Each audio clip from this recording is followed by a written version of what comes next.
नमस्कार। खबरों के इस बुलेटिन में तुहाडा स्वागत है। मैं हाँ जसप्रीत सिंह। पहला पेश ने चोणवीआं खबरां। पंजाब कांग्रेस विधायक दल की मीटिंग ने सर्वसम्मति नाल एक मता पास करके पंजाब का नवा मुख मंत्री चुनन लई सारे अधिकार कांग्रेस प्रधान सोनिया गांधी नूं सौंपे।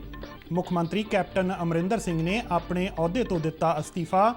राजपाल ने मुख्यमंत्री ते मंत्री मंडल का अस्तीफा किया प्रवान। कैप्टन अमरिंदर सिंह ने अस्तीफा सौंपण मगरों कहा कि वह अपने सियासी भविख बारे फैसला समर्थकों नाल गलबात तो बाद लैणगे। कैप्टन ने कहा कि पार्टी वालों नवजोत सिंह सिद्धू नूं मुख मंत्री बनाउण दी सूरत विच वह इसका विरोध करनगे। प्रधानमंत्री नरेंद्र मोदी ने वीडियो कॉन्फ्रेंस राही गोवा विच कोरोना की पहली खुराक की 100% कवरेज के संबंध विच सेहत कामियां अते कोविड टीका लाभपात्रियों नाल गलबात की। प्रधानमंत्री ने कहा कि टीके की हरेक खुराक एक जिंदगी नूं बचाउण लई मददगार है।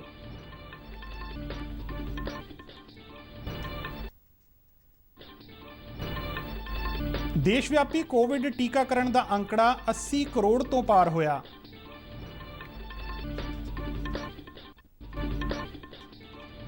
केंद्रीय गृह मंत्री अमित शाह ने कहा है कि मोदी सरकार ने 10 की बजाय 49 उत्पादों को घट्टो घट्ट समर्थन मुल तहत खरीदण की शुरुआत की है।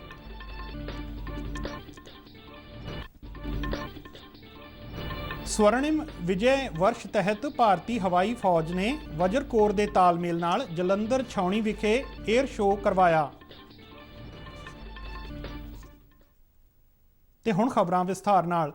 पंजाब कांग्रेस विधायक दल की बीती शाम चंडीगढ़ विच हुई मीटिंग ने पंजाब का नवा मुख मंत्री चुनन लई सारे अधिकार कांग्रेस प्रधान सोनिया गांधी नूं सौंप दिते ने। इस संबंधी मता सीनियर विधायक ब्रह्म महिंद्रा ने पेश किया जो सर्वसम्मति नाल पास हो गया। मीटिंग विच कांग्रेस के 80 विधानकारां विचों 78 विधानकार हाज़र सन। कांग्रेस के सीनियर आगू अजय माकन अते हरीश रावत केंद्रीय ऑबजरवरां वजों इस मीटिंग विच शामिल हुए। सर्वसम्मति से 2 प्रस्ताव यहां पर पास हुए। पहला प्रस्ताव एआईसीसी की तरफ से कांग्रेस अध्यक्षा की तरफ से हरीश रावत जी के कहने के ऊपर मैंने रखा और दूसरा प्रस्ताव भी सर्वसम्मति से हमारे यहां पर पास हुआ जिसके अंदर कांग्रेस अध्यक्षा को अधिकृत किया गया कि वो कांग्रेस विधायक दल के नेता को चुने और उसके साथ साथ में जो वो सर्वसम्मति जो वो चुनेंगी जो जिसको चिन्हित करेंगी वो सर्वसम्मति से सब लोगों को मंजूर होगा। मीटिंग विच एक होर मता पास करके कैप्टन अमरिंदर सिंह का धन्नवाद भी किया गया। इस तो पहला पंजाब के मुख मंत्री कैप्टन अमरिंदर सिंह ने बीती शाम अपने अहुदे तो अस्तीफा दे दिता सी। पंजाब के राजपाल बनवारी लाल पुरोहित ने मुख मंत्री कैप्टन अमरिंदर सिंह ते मंत्री मंडल का अस्तीफा प्रवान कर लिया है। मुख मंत्री ने बीती शाम अपने मंत्री मंडल का अस्तीफा पंजाब के राजपाल नूं सौंपिया सी। मुख मंत्री वालों यह अस्तीफा आल इंडिया कांग्रेस कमेटी वालों बीती शाम चंडीगढ़ विच बुलाई गई पंजाब के कांग्रेस विधायक दल की मीटिंग तो ऐन पहला दिता गया। अस्तीफा देण मगरों मीडिया नाल गलबात करदिआं कैप्टन अमरिंदर सिंह ने कहा कि उन्होंने मुख मंत्री के अहुदे तो अस्तीफा दे दिता है। हुण पार्टी जिसनूं मर्जी मुख मंत्री बना सकती है। अपनी अगली कार्रवाई बारे अमरिंदर सिंह ने कहा कि वह अपने हमायतियां नाल इस बारे विचार वटांदरा करनगे ते उस तो बाद ही कुछ होर कहणगे। उन्हों का सियासी सफ़र 52 साल का है जिस दौरान वो 9.5 साल पंजाब के मुख मंत्री रहे ने। उन्होंने कहा कि वो अजे भी कांग्रेस विच ही ने ते आउंदियां विधान सभा चोणां विच भी सियासी तौर पर पूरी तरह सरगर्म रहणगे। कैप्टन अमरिंदर सिंह ने कहा है कि जे नवजोत सिंह सिद्धू नूं पार्टी वालों सूबे का मुख मंत्री बनाउण दी सूरत विच वो इसका विरोध करनगे। कैप्टन अमरिंदर सिंह ने यह भी कहा कि उन्होंने वार-वार पार्टी विच परेशान किया जा रहा सी अते ये तीजा मौका है जदों उन्होंने दसे बगैर विधायक दल की मीटिंग सद्दी गई है। मैंने कांग्रेस प्रेसिडेंट से बात की थी सुबह और मैंने उनको कह दिया था कि मैं इस्तीफा दे रहा हूं। आज ये तीसरी बार ये हो रहा है पिछले कुछ 2 महीनों में कि पहले तो एमएलए को एक बार बुलाया दिल्ली में, दूसरी बार बुलाया दिल्ली में, अब तीसरी बार मीटिंग कर रहे हो। मैं अपने आप को मैं समझता हूं कि मेरे ऊपर कोई एलिमेंट ऑफ डाउट है कि मैं चला नहीं सका या कोई बात हुई, पर आई फील ह्यूमिलिएटेड कि जिस तरीके से ये बात हुई है। फैसला मैंने किया कि मैं इसको इस चीफ मिनिस्टरशिप से मैं आप आज छोड़ दूंगा और जिन पे उनको भरोसा होगा उनको बुला लें। ਪ੍ਰਧਾਨ ਮੰਤਰੀ ਨਰਿੰਦਰ ਮੋਦੀ ਨੇ ਗੋਆ ਵਿੱਚ ਵੱਖ-ਵੱਖ ਚੁਣੌਤੀਆਂ ਦੇ ਬਾਵਜੂਦ 18 ਸਾਲ ਤੋਂ ਵੱਧ ਉਮਰ ਦੇ ਸਾਰੇ ਲਾਭਪਾਤਰੀਆਂ ਨੂੰ ਕੋਵਿਡ ਟੀਕੇ ਦੀ ਪਹਿਲੀ ਖੁਰਾਕ ਦੇਣ ਦਾ 100% ਟੀਚਾ ਹਾਸਲ ਕਰਨ ਤੇ ਸੂਬਾ ਸਰਕਾਰ ਦੀ ਸ਼ਲਾਘਾ ਕੀਤੀ ਹੈ। ਉਹਨਾਂ ਕਿਹਾ ਕਿ ਗੋਆ ਵਿੱਚ ਟੀਕਾਕਰਨ ਦੀ ਰਫ਼ਤਾਰ ਬਣਾਈ ਰੱਖਣ ਅਤੇ ਲੋਕਾਂ ਨੂੰ ਇਸ ਪ੍ਰਤੀ ਜਾਗਰੂਕ ਕਰਨ ਦੀਆਂ ਲਗਾਤਾਰ ਕੋਸ਼ਿਸ਼ਾਂ ਕੀਤੀਆਂ ਗਈਆਂ। ਪ੍ਰਧਾਨ ਮੰਤਰੀ ਕੱਲ ਇਸ ਉਪਲਬਧੀ ਤੇ ਗੋਆ ਦੇ ਸਿਹਤ ਸੰਭਾਲ ਕਾਮਿਆਂ, ਡਾਕਟਰਾਂ ਅਤੇ ਲਾਭਪਾਤਰੀਆਂ ਨਾਲ ਵੀਡੀਓ ਕਾਨਫਰੰਸਿੰਗ ਰਾਹੀਂ ਗੱਲਬਾਤ ਕਰ ਰਹੇ ਸਨ। ਉਹਨਾਂ ਕਿਹਾ ਕਿ ਗੋਆ ਨੇ ਕੇਂਦਰ ਵੱਲੋਂ ਭੇਜੀ ਗਈ ਸਹਾਇਤਾ ਸਮਾਂਬੱਧ ਅਤੇ ਪ੍ਰਭਾਵਸ਼ਾਲੀ ਢੰਗ ਨਾਲ ਪਿੰਡਾਂ ਵਿੱਚ ਹਰ ਲਾਭਪਾਤਰੀ ਤੱਕ ਪਹੁੰਚਾਈ। ਉਹਨਾਂ ਕਿਹਾ ਕਿ ਗੋਆ ਨੇ ਚੰਗੇ ਸ਼ਾਸਨ ਅਤੇ ਜੀਵਨ ਨੂੰ ਆਸਾਨ ਬਣਾਉਣ ਦਾ ਉਦਾਹਰਣ ਪੇਸ਼ ਕੀਤਾ ਹੈ। आज इस अवसर पर मैं देश के सभी डॉक्टरों, मेडिकल स्टाफ, प्रशासन से जुड़े लोगों की भी सराहना करना चाहता हूं। आप सभी के प्रयासों से कल भारत ने एक ही दिन में 2.5 करोड़ से भी अधिक लोगों को वैक्सीन देने का रिकॉर्ड बनाया है। दुनिया के बड़े बड़े और समृद्ध और सामर्थ्यवान माने जाने वाले देश भी ऐसा नहीं कर पाए हैं। ਨਰਿੰਦਰ ਮੋਦੀ ਨੇ ਕਿਹਾ ਕਿ ਗੋਆ ਵਿੱਚ 100% ਬਿਜਲੀਕਰਨ ਹੋ ਚੁੱਕਾ ਹੈ ਅਤੇ ਜਲ ਜੀਵਨ ਮਿਸ਼ਨ ਵੀ ਸਫਲਤਾਪੂਰਵਕ ਚਲਾਇਆ ਜਾ ਰਿਹਾ ਹੈ। ਉਹਨਾਂ ਕਿਹਾ ਕਿ ਗੋਆ ਵਿੱਚ ਅਪਾਰ ਸੰਭਾਵਨਾਵਾਂ ਨੇ ਅਤੇ ਇਹਨਾਂ ਦੀ ਪਛਾਣ ਅਤੇ ਭੂਮਿਕਾ ਦਾ ਵਿਸਥਾਰ ਕਰਨ ਦਾ ਸਮਾਂ ਆ ਗਿਆ ਹੈ। ਪ੍ਰਧਾਨ ਮੰਤਰੀ ਨਰਿੰਦਰ ਮੋਦੀ ਨੇ ਬੀਤੇ ਦਿਨ ਉਹਨਾਂ ਦੇ ਜਨਮ ਦਿਨ ਮੌਕੇ ਦੇਸ਼ ਵਿੱਚ ਕੋਵਿਡ ਟੀਕਾਕਰਨ ਦਾ 2.5 ਕਰੋੜ ਦਾ ਅੰਕੜਾ ਪਾਰ ਕਰਨ ਤੇ ਸਿਹਤ ਕਾਮਿਆਂ ਅਤੇ ਲੋਕਾਂ ਦੀ ਭਰਪੂਰ ਪ੍ਰਸ਼ੰਸਾ ਕੀਤੀ। ਉਹਨਾਂ ਕਿਹਾ ਕਿ ਇਹ ਪਲ ਉਹਨਾਂ ਵਾਸਤੇ ਬਹੁਤ ਭਾਵੁਕ ਸੀ। टूरिज्म सेक्टर को रिवाइव करने में गोवा की भूमिका बहुत अहम है। आप सोचिए, होटल इंडस्ट्री के लोग हो, टैक्सी ड्राइवर हो, फेरी वाले हो, दुकानदार हो, जब सभी को वैक्सीन लगी होगी तो टूरिस्ट भी सुरक्षा की एक भावना लेकर यहां आएगा।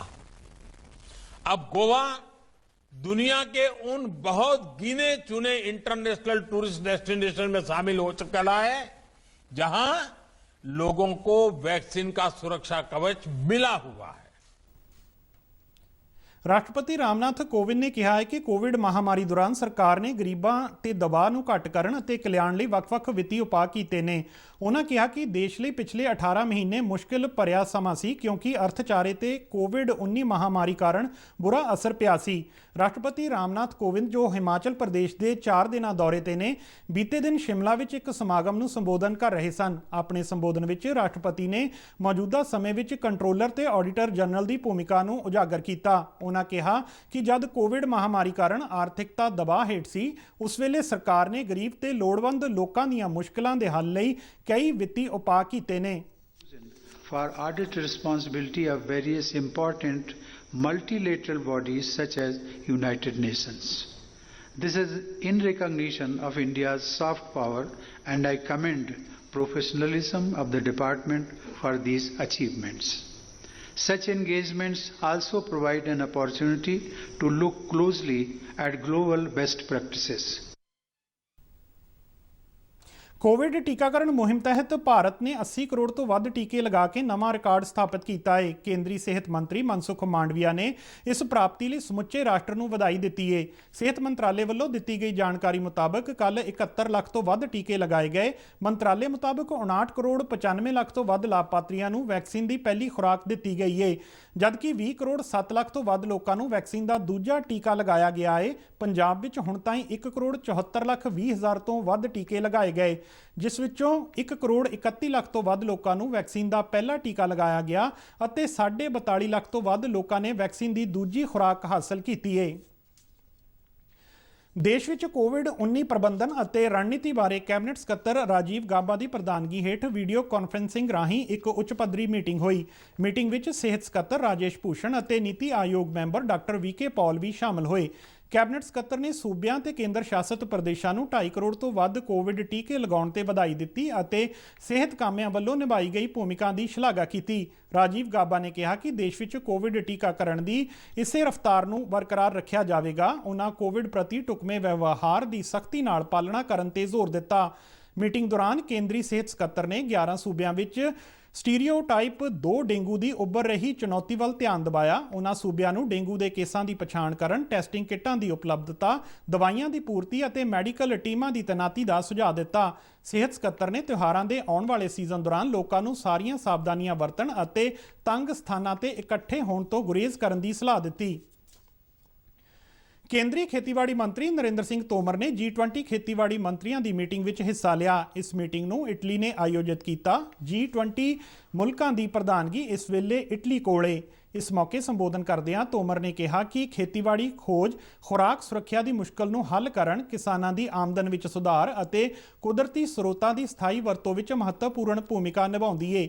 ਮੰਤਰੀ ਨੇ ਕਿਹਾ ਕਿ ਭਾਰਤ ਵਿੱਚ ਖੇਤੀ ਖੋਜ ਦੇ ਇੱਕ ਮੁੱਖ ਭੂਮਿਕਾ ਨਿਭਾਉਂਦਿਆਂ ਦੇਸ਼ ਨੂੰ ਅਨਾਜ ਦਰਾਮਦਕਾਰ ਤੋਂ ਬਰਾਮਦਕਾਰ ਬਣਾਉਣ ਵਿੱਚ ਮੁੱਖ ਭੂਮਿਕਾ ਨਿਭਾਈ ਹੈ। ਉਹਨਾਂ ਕਿਹਾ ਕਿ 308 ਮਿਲੀਅਨ ਟਨ ਅਨਾਜ ਦੇ ਸਾਲਾਨਾ ਉਤਪਾਦਨ ਨਾਲ ਭਾਰਤ ਨਾ ਸਿਰਫ ਖੁਰਾਕ ਸੁਰੱਖਿਆ ਦੇ ਖੇਤਰ ਵਿੱਚ ਆਤਮ ਨਿਰਭਰ ਬਣਿਆ ਹੈ ਬਲਕਿ ਹੋਰਨਾਂ ਮੁਲਕਾਂ ਦੀਆਂ ਲੋੜਾਂ ਵੀ ਪੂਰੀਆਂ ਕਰ ਰਿਹਾ ਹੈ। ਉਹਨਾਂ ਕਿਹਾ ਕਿ ਤੇਲ ਬੀਜ ਤਕਨਾਲੋਜੀ ਮਿਸ਼ਨ ਨੇ ਬੀਤੇ 10 ਸਾਲਾਂ ਵਿੱਚ ਤੇਲ ਬੀਜਾਂ ਦਾ ਉਤਪਾਦਨ ਦੁੱਗਣਾ ਕੀਤਾ ਹੈ। ਤੋਮਰ ਨੇ ਕਿਹਾ ਕਿ ਭਾਰਤ ਨੇ ਬੀਜ ਪ੍ਰਣਾਲੀ ਵਿੱਚ ਨਵੀਆਂ ਕਿਸਮਾਂ ਲਿਆਉਣ ਨਾਲ ਹਾਲ ਹੀ ਦੇ ਸਮਿਆਂ ਵਿੱਚ ਦਾਲਾਂ ਦੇ ਉਤਪਾਦਨ ਵਿੱਚ ਵੱਡੀ ਉન્નਤੀ ਕੀਤੀ ਹੈ।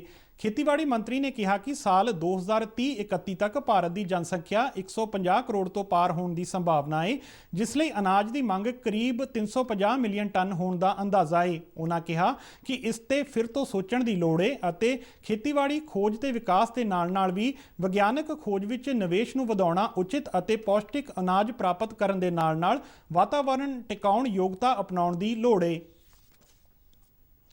ਕੇਂਦਰੀ ਗ੍ਰਹਿ ਮੰਤਰੀ ਅਮਿਤ ਸ਼ਾਹ ਨੇ ਕਿਹਾ ਹੈ ਕਿ ਮੋਦੀ ਸਰਕਾਰ ਨੇ 10 ਦੀ ਬਜਾਏ 49 ਉਤਪਾਦਾਂ ਨੂੰ ਘੱਟੋ-ਘੱਟ ਸਮਰਥਨ ਮੁੱਲ ਤਹਿਤ ਖਰੀਦਣ ਦੀ ਸ਼ੁਰੂਆਤ ਕੀਤੀ ਹੈ।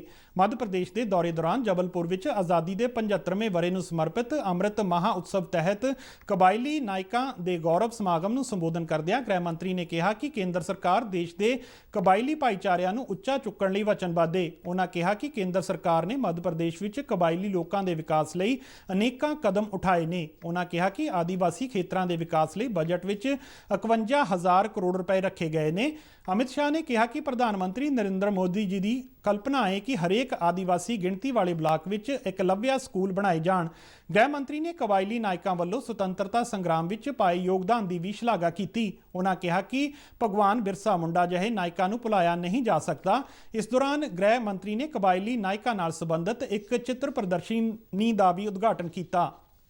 नरेंद्र मोदी जी ने एक संकल्प लिया है कि आजादी का अमृत महोत्सव मनाएंगे और ऐसे गुमनाम शहीदों को फिर से उनकी स्मृति को, उनके बलिदान को पुनर्जीवित करने का काम करेंगे। और एक और भारतीय जनता पार्टी है, जब जब भी जनादेश मिलता है जनजातियों के कल्याण के लिए भारतीय जनता पार्टी कटिबद्ध है और हमेशा इसके लिए प्रयास है।